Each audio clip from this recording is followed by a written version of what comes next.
오늘 준비한 저희의 세 번째 랭킹은 윤석열의 시간은입니다. 야권의 유력 대권 주자로 거론되고 있는 윤석열 전 검찰총장, 이번엔 청년 IT 스타트업 업체를 찾았습니다. 어떤 일을 나눴을까요? 지난 24일입니다. 강남구 공유 오피스를 찾았는데 거기서 김재석 나인 코퍼레이션 공동대표, 이범규 팀 스파르타 대표 등을 만나서 컴퓨터 프로그래밍 능력, 4차 산업, IT 업계 현안, 그리고 2030 세대 관심사 등 다양한 토론을 했다. 이렇게 지금 알려지고 있습니다. 이현중 의원님, 네. 이 행보 어떻게 해석해야 될까요? 그러니까 지금 이제 윤 총장이 이제 지난번엔 반도체 서울대 반도체 연구소를 갔다가 이번에 이제 청년 IT 기업 대표들을 만난 것 같아요. 예. 이번에 최근에 보면 블록체인 기술을 이용해서 보면 이제 가상화폐도 나오고 있고 새로운 지금 여러 가지 사업들이 나오고 있지 않습니까? 블록체인이라는 게 암호화 기술을 통해서 이렇게 어떤 이 암호를 보안을 유지하는 이런 상황에서 새로운 기술들이 많이 개발되는 것인데요. 네. 아무래도 이제 우리 앞으로의 미래는 결국 저는 이런 청년들의 스타트업 기업에 달려있다 봅니다. 지금 보면 우리나라 기업들 중에서 유니콘 기업이 많이 나타나고 있고요. 또 이런 청년들의 어떤 스타트업을 통해서 정말 세계를 진출하는 기업들이 많거든요. 바로 이게 이제 우리 미래 세대의 먹거리다. 반도체와 더불어서. 아마 그런 부분에 이제 본인이 이제 직접적으로 좀 알고 싶어 하고 좀 대화를 나누고 싶어 하는 이제 그런 측면인 것 같습니다. 그렇다면 지난번에 노동 문제, 남북 문제 등등의 이제 전문가들 만나왔지 않습니까? 예. 반도체 이제 이번에 스타트업. 저는 더 이제 이 물밑 행보가 마무리되어 가는 국면이 아닌가 하는 거 싶어요.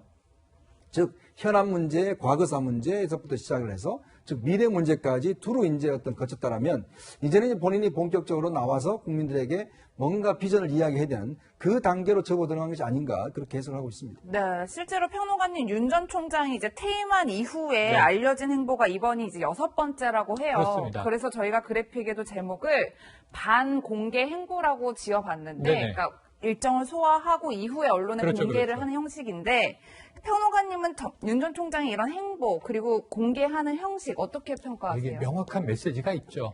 다만 이제 실시간으로 공개하지 않는 것은 예. 본인이 공식적으로 정치 선언을 한 대권 주자는 아니고 아직은 저는 준비 중입니다라고 하는 것을 알리고 있는 건데 네. 어쨌든 지나간 이후에 이것을 공개한다고 하는 것은 자신을 지지하는 대중들에게 저는 지금 이러한 과정을 밟고 있습니다라는 걸 알려주는 서비스예요.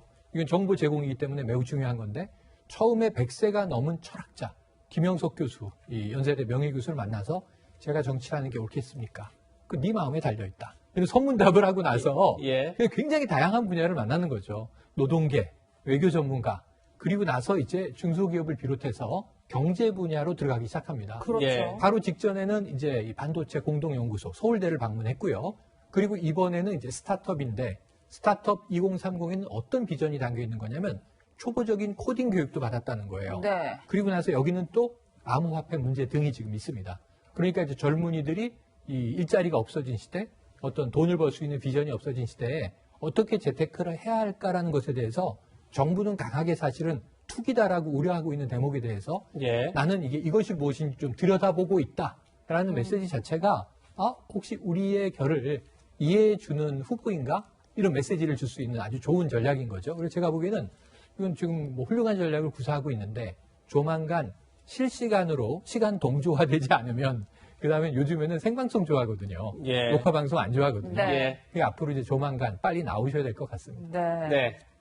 저희가 이번 주제를 윤석열의 시간 이렇게 제목을 단 것도 윤 전 총장 일정이 공개되면서 결국 공식적인 정치 행보를 조만간 시작하지 않겠느냐 이런 전망이 많이 나오고 있기 때문입니다.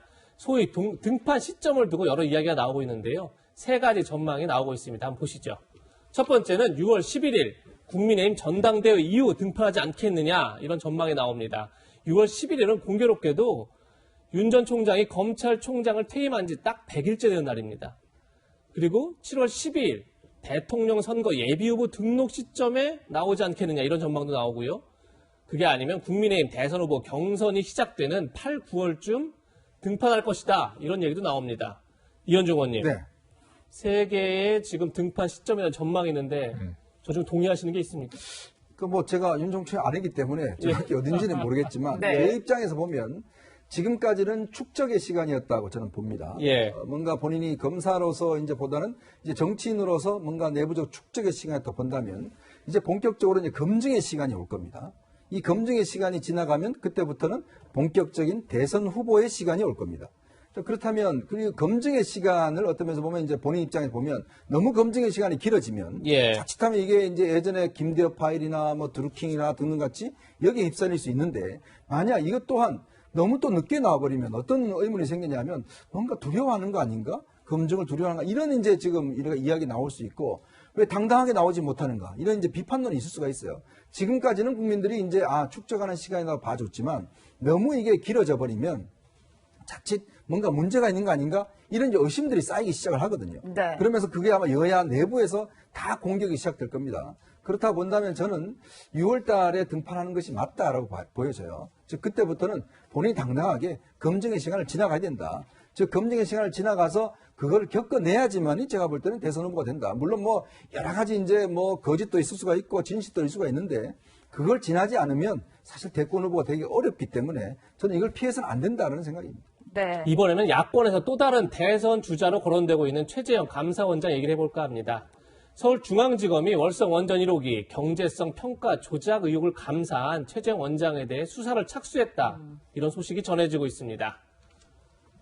중앙지검에서 월성 1호기 조기 폐쇄 의결을 유일하게 반대한 조성진 경성대 교수, 당시 한수원 비상임 이사였는데 최근 2차례 참고인 조사를 했다는 겁니다. 그리고 또 이성윤 지검장 명의로 경성대 총장에게 감사원 조사 자료, 한수원 이사회 자료 등을 공식적으로 요청했다. 이런 소식이 전해지고 있습니다. 유지아 변호사님, 네. 지금 일각에서는 결국은 최재형 원장에 대한 정권 차원의 보복 수사가 시작된 것 아니냐 이런 전망도 나오고 또 한편에서는 환경단체가 고발을 했으니 검찰이 수사하는 건 당연한 수순이다. 이런 얘기도 나오고요. 굉장히 엇갈리는 건데 변호사님 볼 때는 어떻게 보십니까?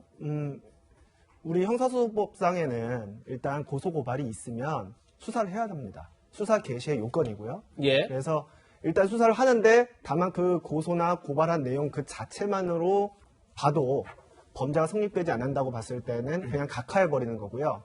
이거를 수사해봤을 때 범죄가 성립될 수는 있겠다 싶으면 수사를 진행하는 거예요.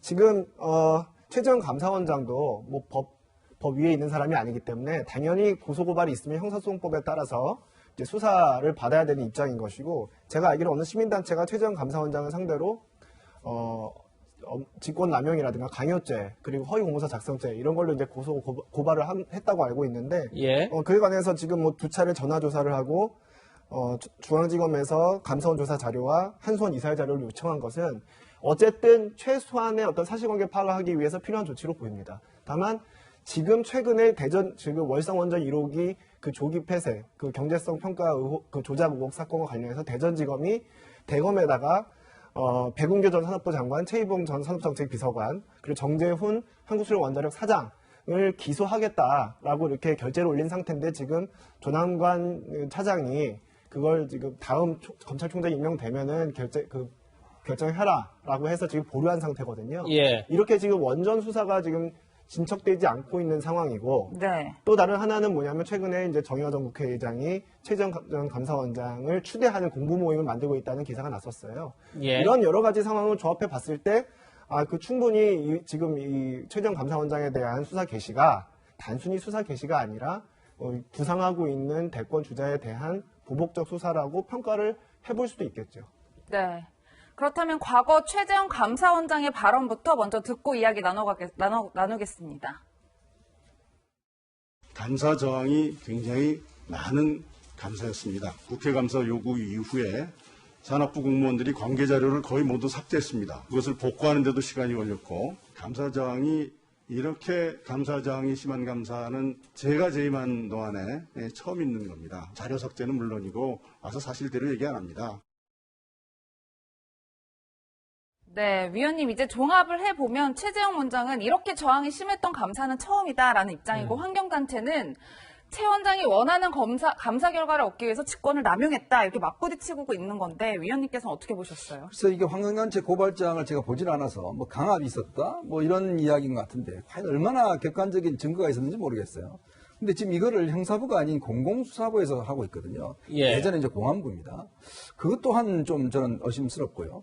또 이걸 지금 이 대검에서 이 원래 본안 자체에 대해서는 계속 수사를 미루고 있고 형사처벌을 미루고 있는 상황에서 왜 최재형 감사원장은 이렇게 수사를 할까? 이 부분에 대한 의문이 있는 거죠. 최근에 뭐 여러 가지 최재형 감사원장에 대한 이야기가 나왔지만 저는 오히려 이 수사 자체는 결국 최재형 감사원장 검찰이 자기 스스로의 모순에 빠질 수도 있다. 그렇기 때문에 아마 이 수사는 제가 볼 때 더 확대하거나 이렇게 정말 뭐 명백한 증거가 있으면 모르겠지만 그렇지 않다고 한다면 오히려 검찰이 궁지에 몰릴 가능성도 이제 있다고 생각이 듭니다. 네. 예, 최재형 원장에 대한 수사도 앞으로 지켜보겠습니다. 이현종 의원과 여기서 인사드리겠습니다. 고맙습니다. 그럼 저희가 준비한 네 번째 한랭킹 지금 만나보시죠.